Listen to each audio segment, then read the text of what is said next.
Warm welcome to everyone. Welcome to our symposium exploring current perceptions of migration in connection with our exhibition at Museum of Edinburgh, Local Foreigners, the Human Face of Immigration. My name is Margaret Findlay and I'm Learning and Public Programmes Manager for Museums and Galleries Edinburgh. And I've also got my co-pilot in here tonight, Maryna Sulym, who is Outreach and Access Manager.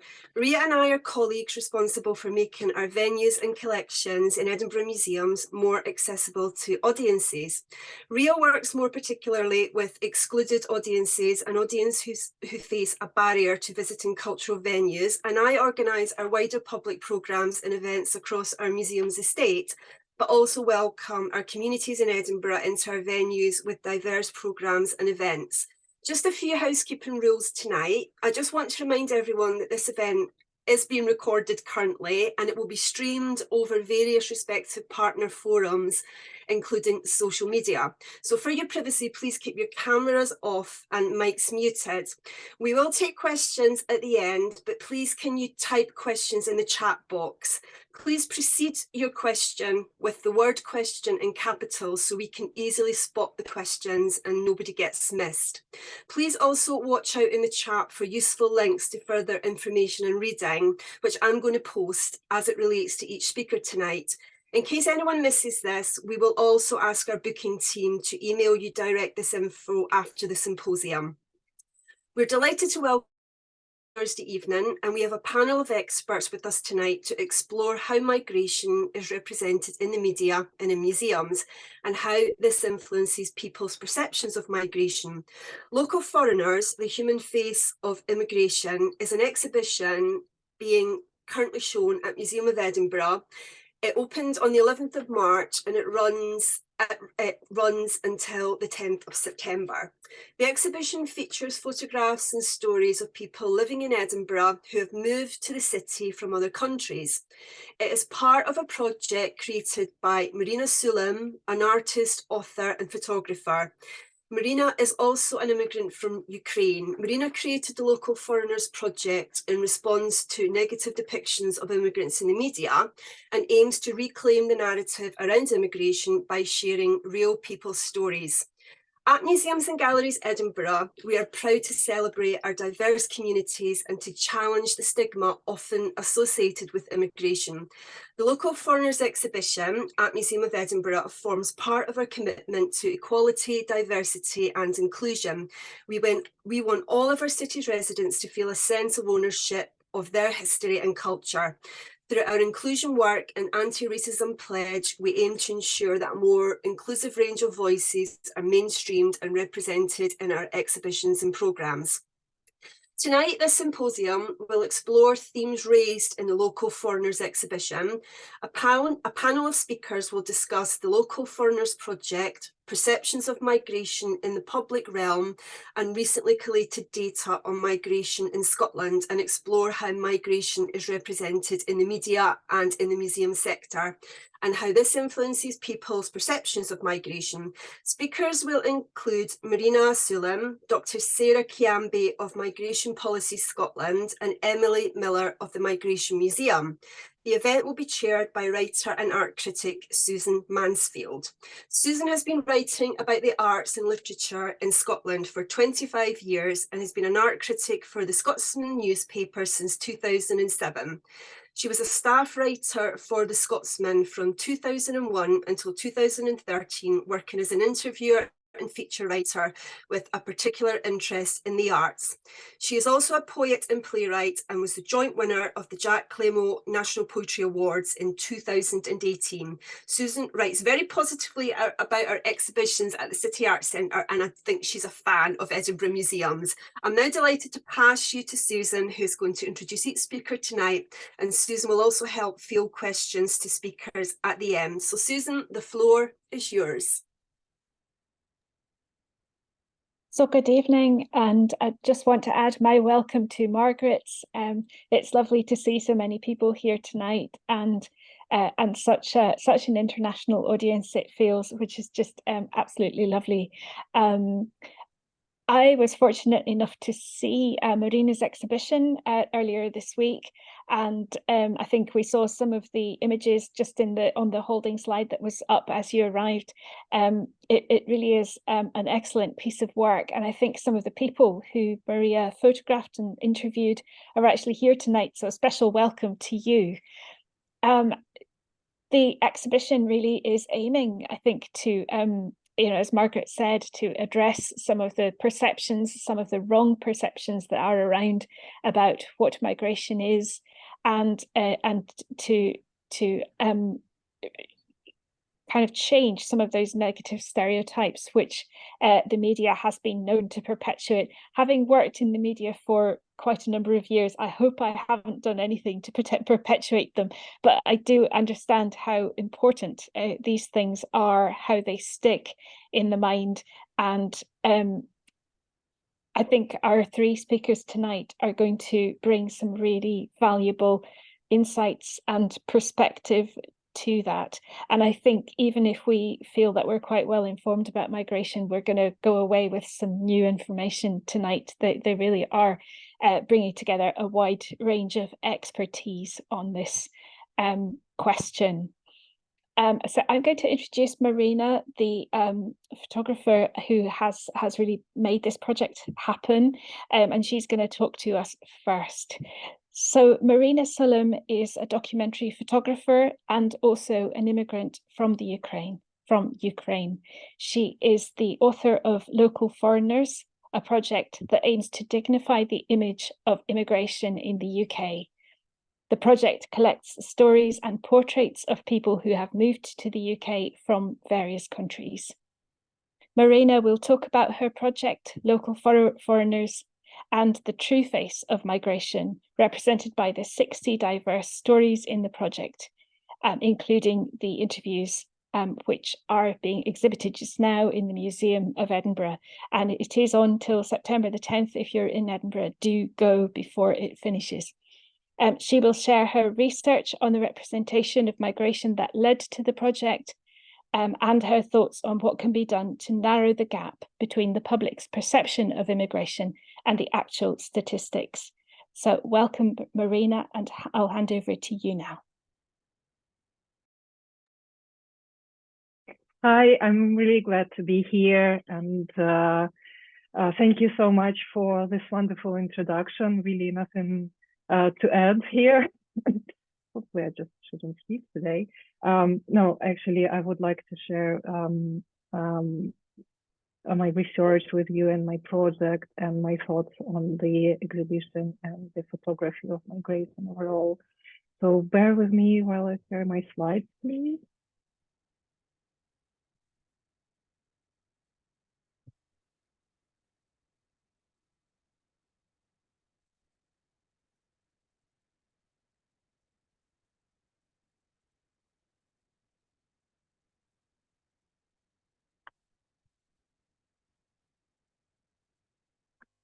Hope you can see the slides now. Great.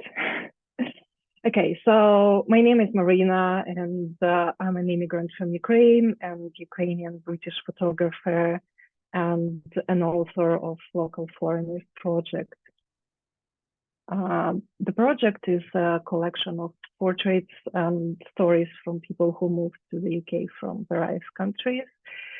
And I started this project while studying for my master's degree in photojournalism, University of Arts, a couple of years ago. Actually, that was 3 years ago. Initially, when I started studying, I wanted to focus on the migrant identity and the way it changes while moving the countries. But during my research, I realized that there was another issue. And the issue is that the presentation of migration in the media is very different from what the migration is in reality. And even with the good intentions, it sometimes harms the group of migrants. So most of traditional imagery in media, in newspapers, portray migrants as victims or threats. That's the main problem. It shows desperate people in dangerous conditions, which is all true. Sometimes it's threatening crowds, which is not true. The immigrants are pictured as different from the local population. They are often stripped of their individuality and robbed of the power to represent themselves, even by so little as sharing their own story.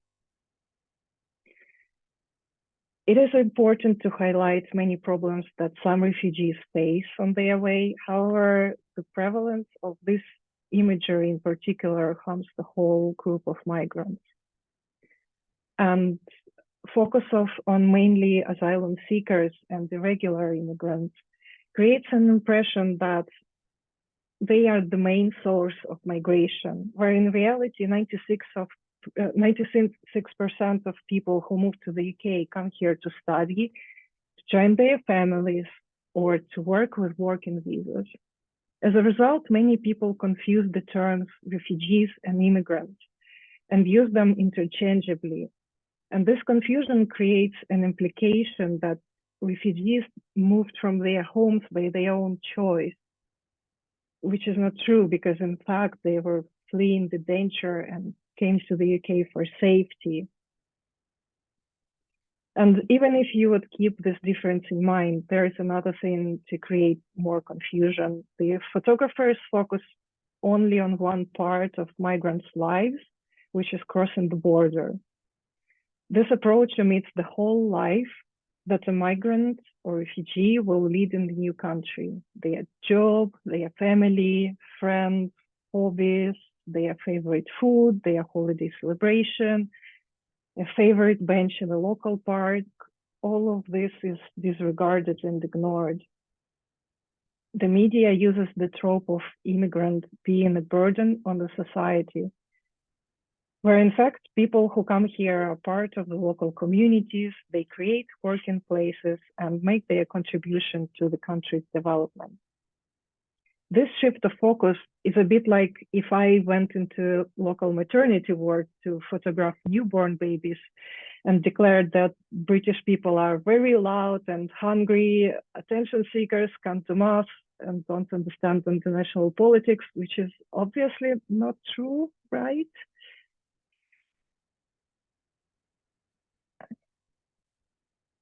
Sadly, the domestic life of many immigrants does not make headlines. Imagine a Daily Mail with a headline like Larissa Koval sent her youngest daughter to school today. No one probably would bother to read it because it is the life that happens to everyone here in the UK. So the photographers create sensationalist images that sell. And good intentions or bad sensations harm the whole group of migrants. Many news agencies, for example, get their images from Getty website. And if you search the website by the keyword immigrant, you will have a whole lot of images that create the stereotype of migrants being victims of threats. They are put in contrast with local population, which either suffers from them or tries to help them. In art's world, this process of depicting people as others, different, contrasting people, is known as othering. And there is a research that studies the representation of immigrants, particularly in photography. It is done by Athanasia Batsu and described in her book, Picturing Immigration. So what she did, she studied the photos of immigrants used by the newspapers, and she came to the conclusion that othering is achieved through particular photographic techniques, like picturing people in crowds, mainly male crowd especially, because it perceives as threatening again and is easy to use as othering approach. Or using long distance shots where you can't see a person close up, you can't see their faces and behaviors. or not letting any interaction with local population into the frame unless the locals are in the position of power. For example, they are border patrol or police or volunteers, or a technique like depiction of expressionless faces that are perceived as threatening even though they don't express any emotion. There are more techniques described in the book. I will not focus on them all today. But the result is that the media that uses these techniques, I would argue that it fails its duty of care to the customer because it provides incomplete information that distorts the whole image of immigration, which is much more diverse and complex than they try to show. As a result of the negative media image, the very term immigrant becomes derogatory, even offensive, and anti-immigrant politicians are happy to exploit the negative stereotypes. So when people think of immigration, the first thing that jumps to their mind is the news headlines and the imagery, representing the whole group of people who are very much the same as locals, who are studying, working, caring about their kids, and generally living usual life here in the UK. I just wanted to double check that you still see my slides because something is happening at my computer. Okay, with me, Maryna. I can see them fine, to reassure you. Great, thank you. So after I done this research and read the book about picturing immigration, I realized that it's our own task to improve the public understanding of immigration. This is how the project Local Foreigners was created. The project started as a collection of portraits and stories of immigrants with the main goal of dignifying the image of immigration. To achieve this goal, I strive to make visible what is hidden by public media, an everyday life of immigrants, their contribution to the society, and the diversity and complexity of immigration. I want to portray people as they are, important members of our society, community leaders, professionals, loving family members, social justice activists. Basically, I inverted the techniques for othering that was described in Batsiu's book and work on creating portraits that show people as similar, as relatable, human individuals. During the photo session, I encourage people's feedback to achieve an image that reflects themselves in the best way possible. Every participant selects the location that is most important for them and is part of their story. For example, Tura here stands in front of the Custom House in Belfast, a place where he participated in the Black Lives Matter movement in 2020. From his own words, this place matters to him because he wants to build a better Northern Ireland where my children and future descendants can realize their true potential. I photograph everyone as I would photograph a president or a star. My approach to Local Foreigners photography is inspired by portraits of individuals of power, prestige, and accomplishment. Each story has three parts: a portrait, the written story, and a picture of an object that was brought from the person's home country or reminds the participants of home. So, for example, here, there is a story of Varun Murli, who at the time of the interview was getting his degree in fashion business. His connection to Britain starts with his grandfather, who served in the British Royal Air Force in India during the Second World War. Varun regrets that all efforts of Indian Army were forgotten after the war. So he chose Commonwealth Memorial Gate as a location for the portrait. And this location is a memorial to all Commonwealth soldiers who served in the world wars for Britain. And Maryna's object is a bottle of Old Monk rum, a brand that was established in India by a Scottish soldier, and it is very popular among Indian soldiers. Maryna says it is something that is very Indian, and every Indian would know of it. My granddad had it, my father has it, and I have it. So contrary to images taken of people crossing the border that we saw in the beginning of this slideshow, these images of objects remind the viewer about the domesticity of migration. Many people choose sentimental items that remind them of their family, friends, and their community. Anyone can relate to this because everyone has, for example, a taste or smell that reminds them of childhood. In this picture, we see a jar full of green tea that Muhammad Zair likes to drink after lunch with his family to relax in the wind. Or a bright sari that Naima Minhas's mother wore to family ceremonies and passed down to her daughter.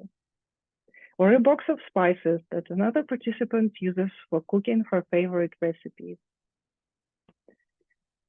A childhood toy, a family heirloom, homemade jam made by mother. These all objects frame migration as a domestic phenomenon and makes participant stories relatable because we all have it. For example, this is a capulana, a traditional cloth in Mozambique. It is used in different ways as a table cover, a bedding piece, or clothing. Ligia Macedo says it is a treasure that connects her to her African heritage. She says, this piece of cloth is so much more than just a piece of cotton. My capulana carries feelings, stories, emotions, and memories from past, present, and is a comfort that I will keep and treasure while I move forward into my still unknown future. Or for example, these are the toys that Justina Pidubna and her children brought with them to Edinburgh when they traveled from Kyiv last summer. Justina said that they got one toy from home, and the two others were given by volunteers in different countries that they were crossing by train on their way to Scotland. Now these toys remind Justina of home and of human kindness. This is a stone that Emily's nephew gave her when she moved from New York to Great Yarmouth, where her mother joined a partner that she met online. It is a simple rock that her nephew picked up from the ground, but she keeps it with her because it reminds her of her home and of her family. And that's what she says. She says, that rock is a piece of home for me. So last year, I got an Arts Council grant that allowed me to travel around the UK to interview people in Scotland, Northern Ireland, and Wales. And I already have interviewed many people in England, including York here, and Great Yarmouth, where my project was first exhibited in Time and Tide Museum. And I also used my travel to interview a few Ukrainians who came here to seek safety after a full Russian invasion of our country. So, for example, here is Nina Gebrova with her daughter. And she moved from Kyiv after she learned about the Home of Ukrainians scheme, Home for Ukrainians, and found a welcoming host, Ellen, who lives in Swansea. So in total, there are stories from people who came to the UK from all over the world. And there are almost 60 stories so far. And the project was quite popular wherever I went. So I planned to make just 3 interviews in Edinburgh, for example, but the project got a very nice response and it turned out to be 12. And that is why the Museum of Edinburgh was interested in exhibiting those 12 stories. And that's how the exhibition of local foreigners was created. So the museum did a very good job of reaching out to the participants, and they were good people, so they loaned the real objects that were parts of their stories for the exhibition. And many objects are what we use every day, like a toothbrush, a cup, a toy, a piece of jewelry, or a book. But that's exactly what made them so valuable in the context of migration. These objects frame migration through the lens of domesticity and belonging. For example, here's Viviana Longo standing next to her mocha that she has brought from Italy, with her own portrait and story in the background. And also the staff, the museum staff and council staff who came from abroad also shared a few objects. And many visitors shared their own stories of migration, which were really interesting to read. And visitors also left many positive reviews in the guest book at the website. That was a delight to read, honestly. They wrote that they felt represented, they saw themselves in the stories, they found the reflection of their own stories in the stories exhibited in the Museum of Edinburgh. And they also wrote that every museum should have a room like this. That's my favorite. So I would like to finish my talk with the story of my grandmother. She came to London last March with my mother after Kyiv was bombed. Here you go. I was born into a Ukrainian family in a village in the Kursk region. It is now part of Russia, but used to be Ukrainian territory. My grandfather came here, built a mill there, and founded a village that eventually became prosperous and successful.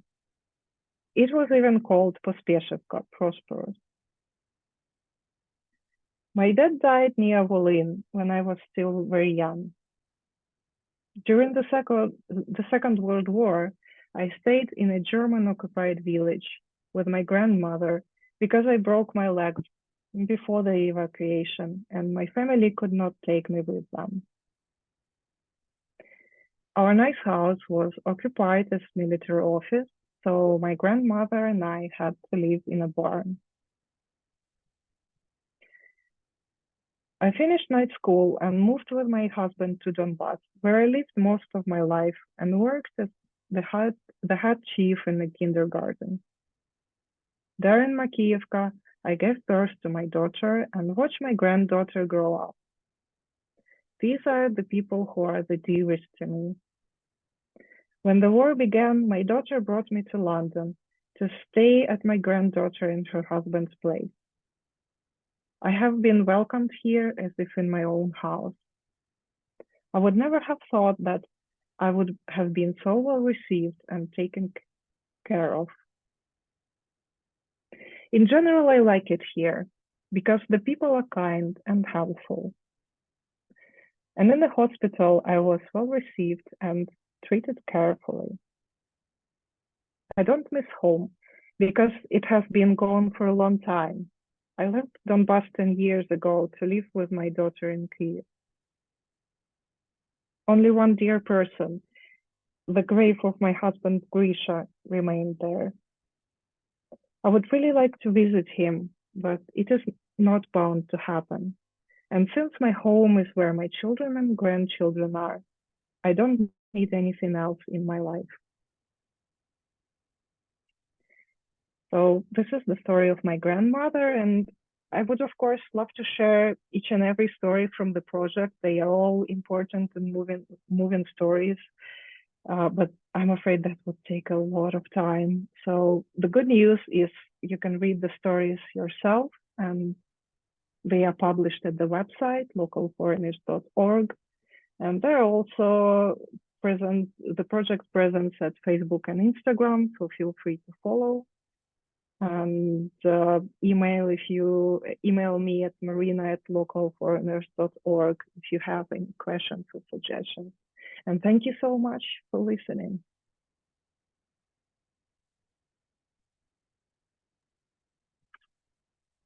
Thank you so much, Maryna.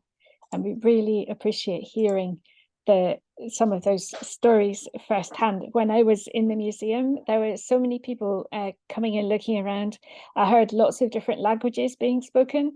So it was just really interesting to think whether those people were visitors to Edinburgh or had come to live in Edinburgh, that they were actually seeing this really positive, interesting representation of the community here.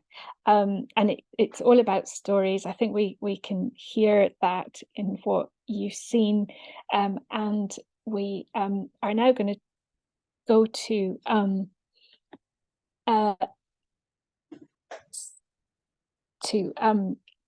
Sarah, is that right? Yes, excuse me. Who is going to talk to us a little bit more about the statistics on migration. We had a statistic there, which I certainly didn't know in Maryna's talk, that 96% of people who come to the UK come either to study or to join families or to work. And that's probably a turnaround from what many people would have thought. So we're going to just hear a few more of a bit more about what the figures really say from Dr. Sarah Kyambi. Sarah is an expert on UK immigration policy. She's the director of Migration Policy Scotland, a think tank that promotes constructive approaches to migration by bringing people together. Sarah has worked on immigration policy research for almost 20 years and has worked for think tanks in London, Brussels and Edinburgh. She holds a PhD in law from Birkbeck College, University of London. And she's going to talk to us now about what migration statistics can tell us about migration in Scotland and how that is changing. Welcome, Sarah. I'll hand over to you now. Thank you very much, Susan. And thank you, Maryna, for that really lovely walk through the exhibition, which I went to see and I would very warmly recommend. So this is a really lovely occasion to talk about migration. I'm a migrant myself.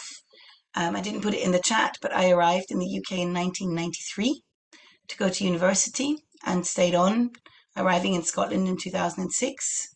So it's been a very long time, and I'm still fascinated by migration stories, and found the exhibition so interesting because I also have collections of Kenyan cloth and of German toothpaste, actually, that I import regularly, which remind me of my different homes. So for myself, Maryna's exhibition brought home two things that are really dear to me about migration, and about which I don't think enough is said. One is the increasing diversity of migration, and the exhibit captures that really well. In fact, there's even a statement that says that there is no single migration experience, and that the different migrants have different reasons and complex feelings about their journeys. And I think you could see that really well today in just the range of people photographed in the exhibition. But the other thing that I wanted to highlight that I thought was really effective was the ordinariness of migration. That there are treasured objects, but so many of them are very ordinary, very domestic. You spoke today very much about the domesticity, about much what's on display, and that it is, when much of the narrative that we see in the public domain is about danger, about adversity, about struggle, not to say that these quieter stories don't have their own adversities and struggles, but that there is so much that is mundane. There's a very lovely bit in one of the exhibits where somebody says, well, you know, what she really likes is to go for judo in Edinburgh, and then sometimes to go for judo in her hometown in Italy, I think it was. And she says, well, judo is judo. And at the same time, it's not, you know, and I thought that that was very effectively placing people's different experiences about their memories, about how they connect to themselves and their stories, about how we make home, how we think about home. Um, so I thought there was so much that was so effectively put forward in this exhibit, and I really encourage you to see it. And now it falls to me to do the geek thing and talk to you a little bit about the figures, to give some of this exhibit a bit more context. So I'm going to share my screen and just very briefly, because talk through some of the general trends. Um,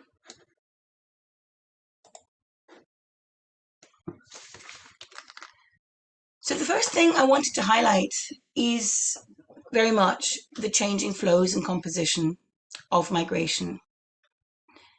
And I've taken these two graphs just from Migration Observatory. And one of the things they show us is a great deal of to some extent, some uncertainty in our statistics at the moment. So we've seen that since the pandemic, migration has not just recovered from that dip that you see in 2020, it's gone on to what we believe to be going on to increase. Net migration has been going on to increase to hitherto unprecedented levels.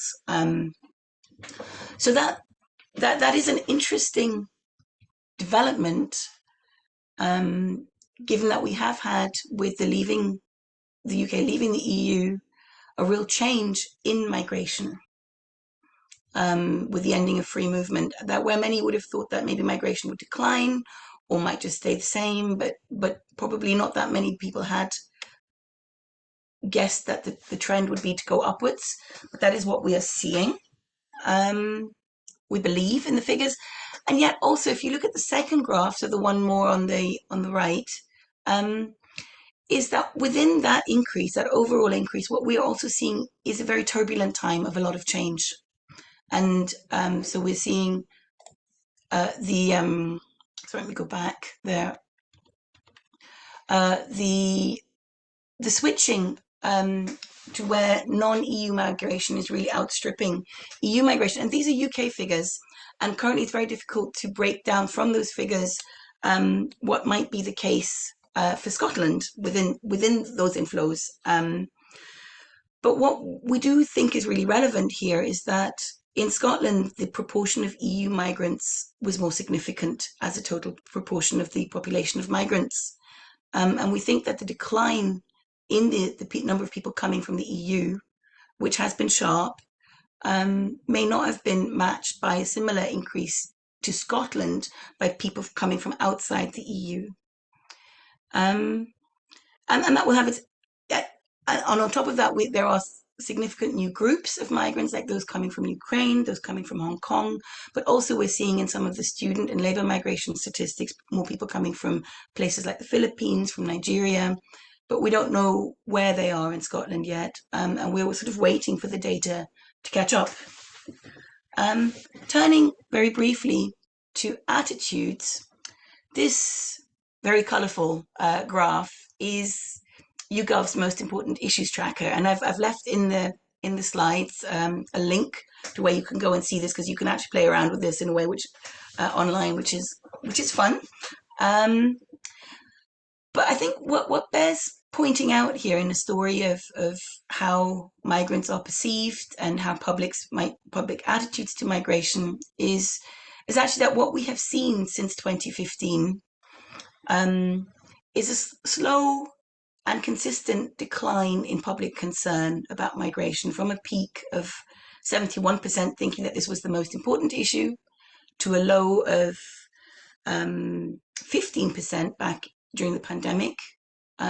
It's gone back up to being the third most important issue. It's the issue that's tracked in purple. So you can see the peak there in 2015. And you can see it coming in third behind. So orange is the concern about the economy, and the bright pink at 42% is concern about health. So it's coming as the third most important issue, but it's certainly not, in the position that it was for quite a long time, where this was a matter of quite considerable public concern. And to show that data again in a slightly more simple way, I show you the Ipsos Mori issues tracker, which where you can see there's been a sort of a peak, or two peaks really, but a very significant peak around about 2015 with a decline. And more recently, again, an uptick. And I mean, we are, as will other organizations, we'll be publishing public attitudes data on migration next month. And I think some of that's very interesting in terms of trying to understand, when we look at some of this, what are people thinking about? Who are people thinking about when they think about immigration? And I think that was a point very effectively, again, made by Maryna today. And this is a slide that I took from her exhibit, which shows again how people seem to think that asylum, given the amount of coverage it generates, is a very significant part of migration to the UK overall, whereas in fact it stands at about 5 to 10%. So with students taking up a large proportion of migration to the UK, and work and family, those two are both take significant chunks, and they sort of over time, sometimes one gets a lot larger than the other, and sometimes that switches back around. So I think first of all is the perception of why are people coming, but also perceptions around who's coming and who people would prefer. And I think there again we have often some rather simplistic stories where we think, oh, people prefer people who come from certain areas of the world, or that the people who come who are high skilled over low skilled. And what we do find is that a lot of that, the data that you can gather on attitudes, is very sensitive to how you pose questions. So if you ask people if they want high skilled or low skilled, they'll go for high skilled. But if you ask people about a range of different professions and whether they think that that's where we need migrants to fill labor shortages, people will agree that we need people to pick fruit, we need people to work in care homes. So, that there are far more nuanced conversations here than I think it's conversation in this area is often is unhelpfully turned into dichotomies, and those are dichotomies sometimes about good and bad migrants, but also about good and bad politics and good and bad publics.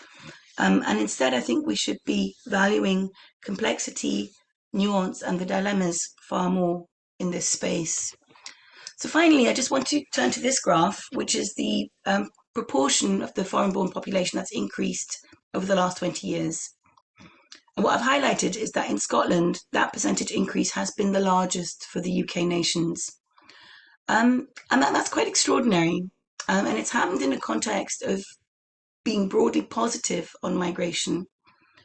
And while migration is changing again now, so that has been very much the response to free movement, and particularly a huge increase in the number of people coming from the newer members of the European Union over the last 20 years. That is changing, and we're going to see people coming from more different places now. And the big question for Scotland will be, how will we navigate that, and how can we do that well? So I'll leave that there, and thank you very much.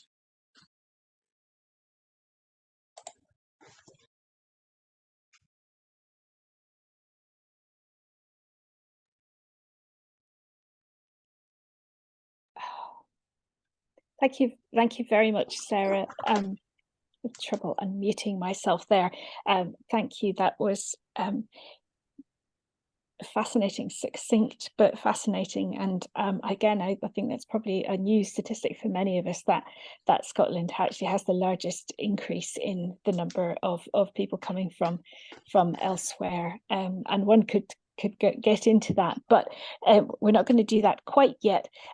We're going to turn to Emily Miller, who is going to talk to us a bit about the Migration Network and the Migration Museum. And we've heard so much about the importance of stories, and the many people here may be aware or may not be aware that there is the Migration Museum in London, the plan for that to have a permanent home and to become a kind of repository for some of these stories. So welcome, Emily. Emily Miller heads up the Learning Programme and the Migration Network at the Migration Museum. She has been involved from the start of the Migration Museum project, and I thought this had a beautiful irony to it, that the museum has had a series of temporary homes, including, I think, a home in a shopping centre at the moment, now planning towards a permanent home opening in the City of London in 2026. Emily will talk about the journey to establish a migration museum for the UK over the last decade, a museum of all our stories. She will discuss the developments of the Migration Network, a knowledge and experience sharing network that brings together those working on migration and intersecting themes across the UK heritage sector and beyond. This network has forged connections between all sorts of work representing migration in the public realm at a time when migration is front page news almost daily. Welcome, Emily. I'll hand over to you now. Hey, good evening, everybody. Really lovely to be here. Thank you, Susan. And thanks to Maryna for inviting me, and great to hear from Sarah as well. So I'm going to share some slides to illustrate what I'm talking about. Give me a second. So hopefully you can all see my full screen. So yeah, I'm part of a team establishing a migration museum for Britain, looking at the long history of both immigration and emigration, and how migration has shaped us all as individuals, families, communities, and nations. And as Susan just said, our strapline is all our stories. We really believe that everybody has a migration story. Everybody has a connection to migration, depending for some of us how far back in our family histories we go, or how far out, if that makes sense. And so very much chiming with what's been said this evening, and the approaches that are being taken by Maryna with local foreigners about universalizing this topic of migration rather than othering it, rather than having it as something out there that happens to and is done by other people. It's like how it really connects us all when it's weaponized, I think, migration so much by politicians currently, and also by the press in relation, although not you, Susan, weaponized as a wedge to drive between us, which is really not what we need. And I think probably those, hopefully in the meeting this evening, in the symposium, are with us on that, about what kind of needs to be done. So these are a few photos from our work. As I said, very story driven. Our only collection currently is these story discs, a very simple story sharing device where we invite all our visitors to, if they'd like to anonymously or to name themselves, to fill in a disc. They choose the one that most relates to their story, their identity. So I migrated here, or one of my parents migrated here, or my grandparents migrated here. And there's also those bright yellow ones where my cursor are there is someone in my family emigrated from here, because it's also a story of people till the 1980s, a story of more people leaving than coming, although that does that's predating the graphs that Sarah showed in terms of recent increase in net migration, net immigration. So very story focused. All of our exhibitions are objects and stories that are borrowed and loaned and kind of purchased from eBay, etc., to tell the stories we want to tell. But this is our collection, our visitors' stories, of which we have thousands and thousands, and now have a growing database where we can, as it were, cut the pack. Each disc is numbered, and we can find, all the discs that relate to health and to the NHS, for example, or all of the discs that relate to a certain country of origin or a certain culture. And that means that we can choose the stories and share those in different ways, as well as this full display that you can see as and when you visit us in London. Excuse this map has not translated well. The numbers are flying all around Europe particularly. But as many of you will know, there are migration museums all across the world. We are behind. Many countries have migration museums, either of immigration or emigration, or both, as a way to look at their national history through the lens of migration, through the lens of people coming and leaving over the centuries. And we're really, migration couldn't be a bigger topic in the UK always, and particularly now as well. And so we're really trying to catch up, creating Britain's Missing Museum, as the first slide said. So we, as Susan said, are currently in the middle of a busy shopping centre in southeast London. We move from temporary home to temporary home, testing out ideas, sharing exhibitions, building audiences, receiving feedback, as we build towards a permanent home, which we plan to open in the city, in the Square Mile, in September 2026. So watch that space and watch our space. Yes, those are two pieces of the Berlin Wall that are connected to the Migration Museum, lent to us by the artist on the right here, Stick. He graffitied that part, and Thierry Noir, the piece on the left. And really it's around a reflection on walls dividing us and making bridges, across divides and that kind of thing, and how these two people who look very different to each other seem to be kind of talking across their pieces of the wall. So that you could see if you come and visit us here in Lewisham, where we are at the moment. I just wanted to pull out one artist we've worked with, one approach we've taken, which is the work here you can see of Angelica Das, called Human Eye. She's a photographer like Maryna, and she's aiming to document every single skin color on the planet. And what she does is she takes these portrait photographs, takes the pixels from the individual's nose and backs them in that color, as well as connecting it. As you can see underneath that white strip on the bottom of each photo is a very, very specific Pantone code. So she's going all around the world. From her base in Madrid, she works across the world, including with the Migration Museum in London. So 40 of those portraits that you see there are Londoners. Good luck choosing or guessing which ones they might be. And all of those white panels are quotes from the people that we took photographs of, as we discussed with them. What does your skin color mean to you? Kind of reflections on their identity, their family, their history, their future. And I think I want to pull out the fact that this in itself is I believe a really beautiful piece of art, and really provokes discussion, really provokes reaction. And I think I want to show that the responsibility we see, that we're not a museum of modern art. We don't just show art and just leave the audience to figure out their own way with it.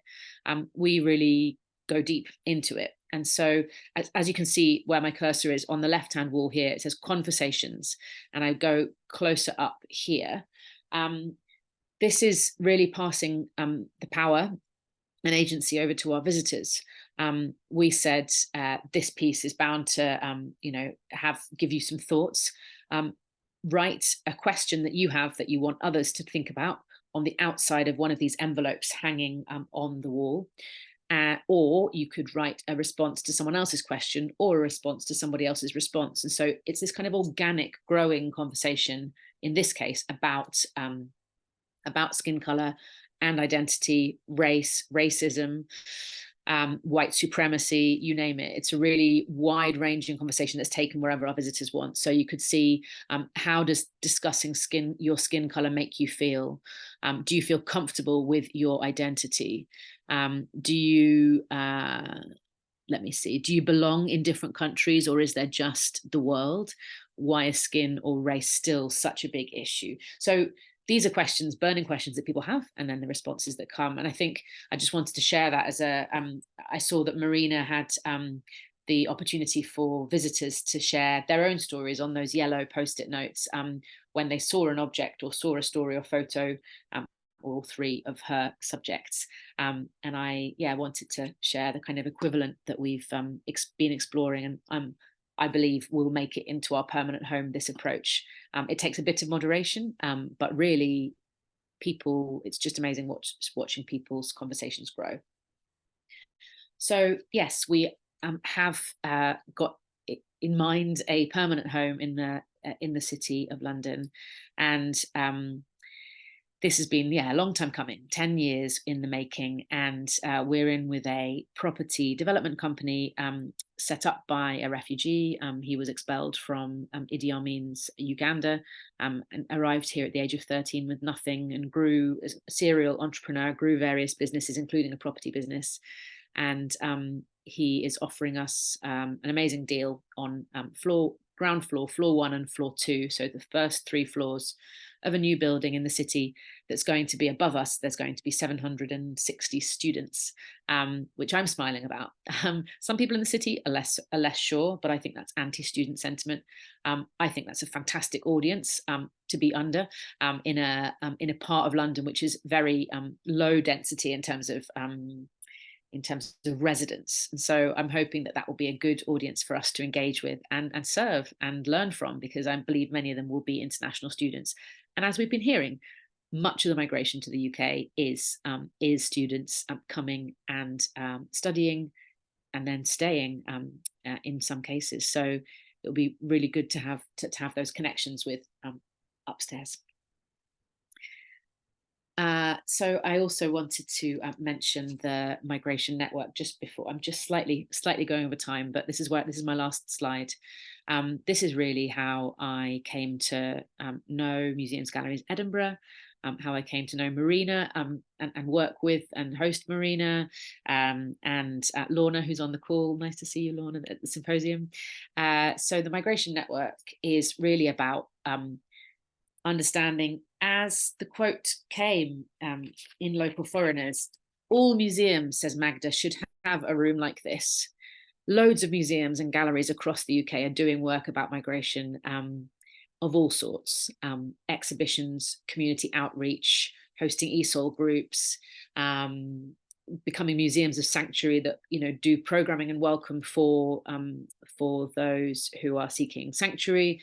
So there's a load of good stuff going on, to put it bluntly, and this network is a chance to use our status at the Migration Museum to help hold that conversation, bring people together, make connections between artists, between museums, between universities and academic and different funding opportunities and that kind of thing as well. So these are the 7 events we've hosted. As you'll see, the final one was the last but not least at all was for Scotland with Museums and Galleries Edinburgh. And we had case studies and discussion groups, really an honest space to share about tips about how to go about this work. And yeah, we also heard in the East of England event from Time and Tide Museum, where Maryna's work, Local Foreigners, was shared at in Great Yarmouth. So just that's a little taster of how the network kind of works when people use it to make connections and move forward. So I'm planning events right now for the Midlands and for Yorkshire, in corresponding with our Heart of the Nation exhibition, which is on the road, all about migration and the making of the NHS, and seeing as health is number 2 concern for the British public, understanding the kind of intersections between health and migration and migrants working in the NHS is key. So that is my piece done. Apologies for going slightly over, but yeah, thank you. Over to you, Susan. Thank you so much, Emily. No worries at all. It's really, really interesting to hear about so many creative approaches to telling the stories that we're beginning to hear there. Now, I just want to welcome everybody in a way back into the space, and just to say that we'd love to have your questions to put to our speakers. If you can put them into the chat, and if you could put the word question in caps at the beginning, that means that we can not miss them and distinguish them from any other comments. I've got a little question there starting to come in. Thank you very much.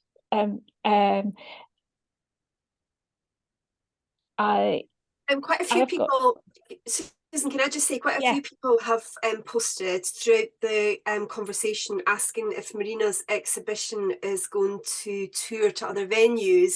Perhaps Maryna can sort of kick off by maybe saying a bit about what her plans are? Yeah, I'd be delighted. So the exhibition in the Museum of Edinburgh collects the stories that of people who live in Edinburgh. So it is very location specific, and we do plan to move it on at the moment to another couple of locations after it closes at the Museum of Edinburgh. It is still in the discussion right now, but I hope it will work out. So it will give a couple of more locations to exhibit the same work, and after that, I would love to leave it somewhere in a gallery that is interested in having it exhibited, but I don't know if that's possible. So that is about the Edinburgh specific exhibition. And other than that, at the moment, I don't have any certain plans for exhibition, but I would really love to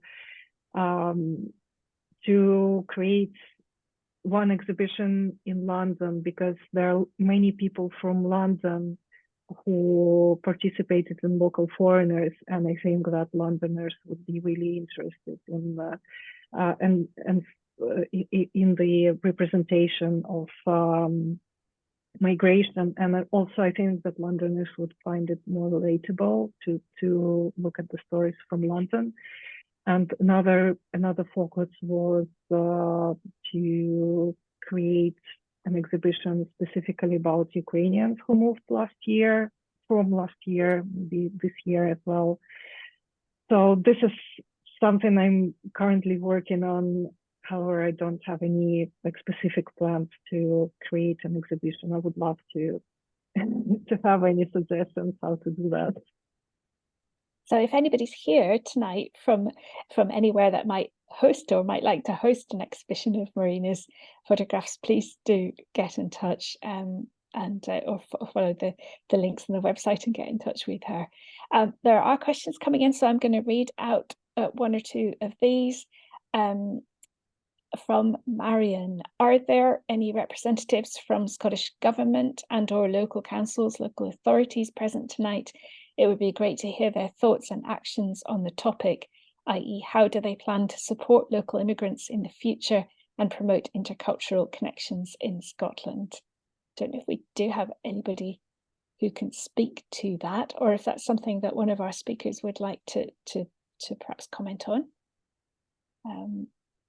If there is anybody who from the kind of audience who would like to comment on that one, maybe just put us a message in the chat. Somebody is saying fantastic to hear about the Migration Museum based in Lewisham, my hometown. And a question from Hugh about refugees in particular. Any idea of how the term New Scot is perceived by refugees? Some have been here for 5 or 6 years. This is a term that is used in various kind of government contexts. Anybody would like to comment on that one? Sarah. I guess I could. I mean, I don't have specific information on something balanced on that I could feed back. What I am familiar with is that there is a fairly large literature or kind of a debate where, kind of migrants talk about, when do you stop being a migrant? When do I get to just be part of the normal population? There's also a literature about people who are very, who very much want to keep their migrant status. That's something about their identity that's important to them. And I mean, I believe to some degree, sometimes it's very context specific when you want to be identified for this thing that sets you apart, and when maybe you would like not to have that so visible. And sometimes that goes with life stages. I mean, I remember kind of thinking there couldn't be any other thing where I was still very different from the rest of the population until I had a baby. And then suddenly I was like, oh gosh, we have completely different ideas about how you do this that I think come from my upbringing. So I think there's also the kind of life cycle, life stage, life cycle things about how that works, but I can't feed back on the New Scots term so I mean, it's obviously intended to be welcoming, and I believe is perceived as such by many, but there are also those other things about, you know, when does one stop being a migrant? Is it another indicator of difference? Yes, and there's some really interesting material in Maryna's exhibition from people talking about how they now feel about their identity, where they consider home to be. There's one lady who says, you know, it's just so much more complicated than packing a suitcase and learning a language, and I think that's a really interesting way of just summing up how complicated it is.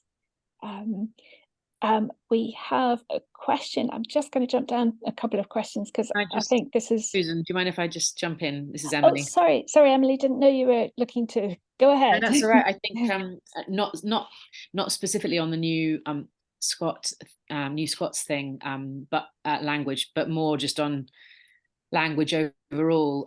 It being can be quite a fraught kind of arena about what and as Sarah says, what people want to be referred to, and in what context, and, you know, depending on whom they're speaking to and everything.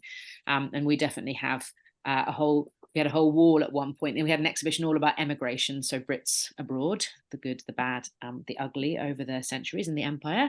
And we had a whole wall of different words that people have used for emigrants, adventurers, colonizers, expats, you know, you name it. And I think so language is really important, but also we can kind of almost get stuck with language and then not kind of move on. I wonder, Sarah, with your lived experience panel at Migration Policy Scotland, like how are those, because I imagine those are all people who are settled across Scotland, and I wonder what they would think about that phrase, because I'm guessing that many of them have been here, long term and shorter term. So it might be an interesting one to explore with them when you next meet. But we don't really. It would be, and I think I'm sure there'd be a diversity of views, and I think that's one of the things that I'm so happy this exhibition has stressed. You know, it's not like there's this one migrant experience, or that everybody feels like this or like that about an issue. I think there's a huge range of experiences, and also that people themselves can have quite different views in different contexts and over different periods of time. Yeah.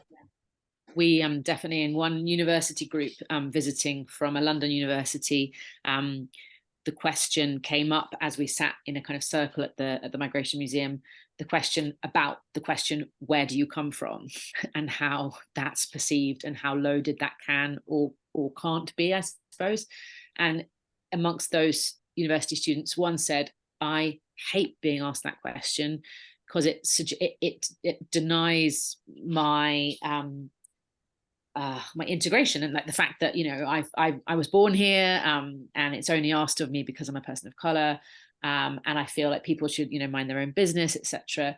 And then someone else in the circle said, I love being asked that question because it gives me a chance to talk about my ancestry and my family's migration journey, and, you know, my pride in Somalia. And so I think it's really nuance and complexity, definitely as you said, Sarah. We're starting to get quite a few. Sorry, Margaret. Susan, I was just going to say, I think a question's come in for us in Museums and Galleries Edinburgh, so I'm just going to bring in my colleague Ria, who will help me answer this one. There's a question, are there any, oh no, sorry, that was a question about the, sorry, where's the question gone? What are the museum's plans to keep the topic of migration on the top of the agenda? Are there any future plans to feature more exhibitions about migration? That's from Joanna. Thank you, Susan. Ria will speak a bit about this, and also about our plans to collect and make sure that all communities in Edinburgh are represented in our collections. Ria, can you say a wee bit about that? Yeah, sure, I'm happy to say a bit about that. So I worked with Maryna on the Local Foreigners exhibition Coming to the Museum of Edinburgh. So it's kind of part of my role to reach out to different communities who face barriers to access our museums for a variety of reasons. And we do have a few kind of projects in the pipeline this work is going to be, it's something that's never going to be finished. It's never going to be complete, but it's something that we, as a service are working towards more and more, and questioning ourselves about what we're doing and why and who we're representing all the time. So Margaret's put a few examples in the chat of things that are coming up. So we've got an exhibition coming up in the autumn on Kyiv, and we've also got an exhibition coming up on Legacy of the Windrush generation. We've also recently had funding from Museums Galleries Scotland to undertake a project called Keep the Faith, and that's based on the back of the fact that we realised during a recent inventory project that our collections are lacking, particularly in relation to faith communities that are non-Christian in Edinburgh. So we're planning to engage with various faith communities in Edinburgh to ask them what we should be collecting to represent their faith and their communities. So that's coming up in the next kind of 18 months or so. We've also recently been speaking to a group who have just got NLHF funding to promote a project around Pakistani heritage and tape letters. So Gillian has put that in the chat as well. So we've got various things going on. We've also just recently completed a project with the Edinburgh Caribbean Association, and that was led by two of our colleagues who worked with the Edinburgh Caribbean Association to understand more about how we could better represent people in Edinburgh of Caribbean heritage. So we've kind of started this work, but we totally realised that we've got so much to do. And actually, when we were putting this exhibition together with Maryna, I was hoping to put some objects in the exhibition from our collections. And during that research period, I discovered that we didn't have any objects that had a personal migration story attached to them. So what we did was we put an empty case in the exhibition with a panel inviting visitors to donate an object to allow us to tell those wider stories about migration. And unfortunately, we haven't actually had any offers of objects. So I think that kind of tells us more about the way that we need to engage with different communities in Edinburgh. We've got a lot of work to do in that area, but those are some of the things that we've got in the pipeline. Thank you, Ria. And there are some more details in the chat there about different specific projects. So do have a look at those. I did want to get to this question from Mary. How can we start to change the narrative in the general media around migration? And that seemed like a really pertinent one, because as we've talked about, in a way that the reality of the situation is that migrants, people from other countries, are just living in the same way as everybody else, and so took their children to school, so went to work today, is not going to grab the headlines in the way that seeing boats in the Mediterranean is going to. So how do we start to change the agenda? Would any of our speakers, or maybe each of our speakers, briefly like to comment on that one? Maryna. Yeah, I definitely have an opinion on this, and I think the media is already changing slowly, but too slow for my liking. So here's what we can do. First of all, we need to pay attention to the imagery and in which way it represents the people. Does it represent the person as an individual, or does it represent the person as different from local population, or different from the reader person? And then I think the terminology is also important. So what happens now, a lot of people confuse terms of refugees and immigrants, for example, or expats and immigrants. On the other side, they think that these are two different terms, whereas they are the same person. So because immigrants became sort of almost offensive words, people tend to call themselves expats instead of immigrants. I would say that media should pick up on that and call people immigrants even when they are mentioned, for example, in the stories that, even if they are famous people and they are talking about absolutely different story about their startup, for example, or about their contribution to the society or whatever. So one of that is checking the terms and use the terms that are actually representing the group you're talking about. And another is creating an imagery that represents people as in a more human way, in a more relatable way. And one of those approaches is to let people speak of themselves and let people control their own imagery. So what I do now, for example, I just show the people the monitor on my camera and check if they like the image. As simple as that, but that already gives them some control over how they are represented. So that's my thoughts. Would any of the other speakers like to come in on that? Emily, Sarah.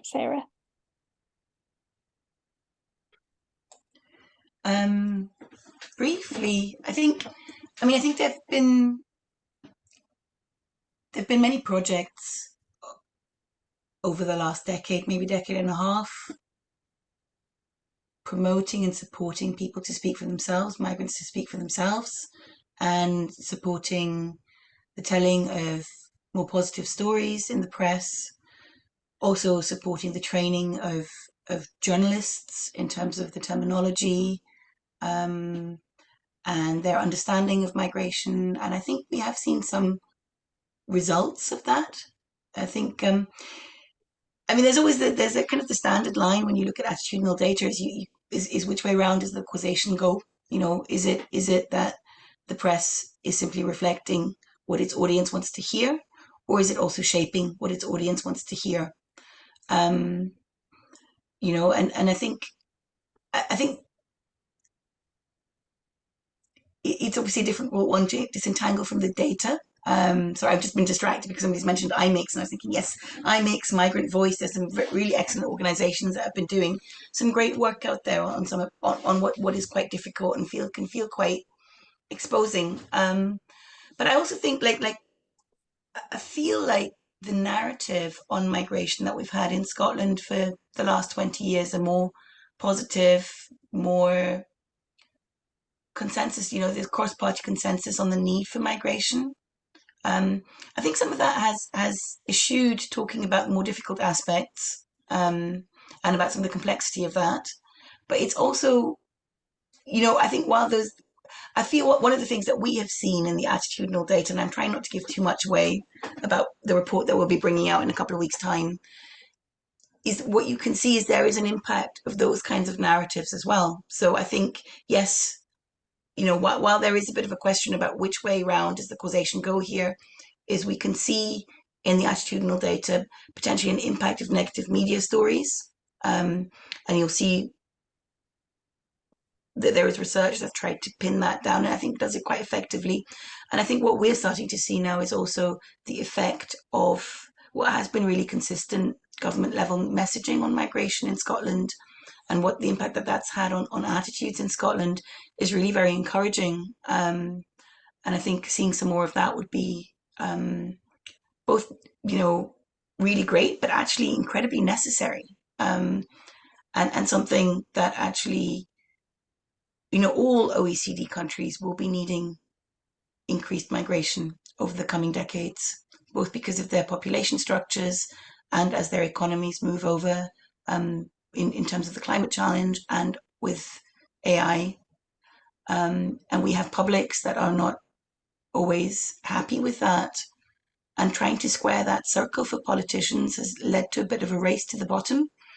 And actually, I think places like Scotland can start to indicate how one might have a race to a different type of narrative, and that can actually has the prospect of taking publics with you as well.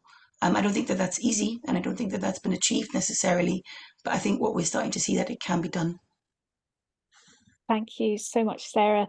I think we have to start to close up, unfortunately. I'm sorry we haven't managed to get to all your questions. It's been lovely to see the comments in the chat and people saying the portraits are really beautiful, which they are.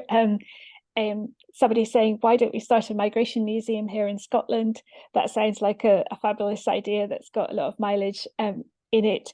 And I hope that we'll get the chance to talk about that one a bit more.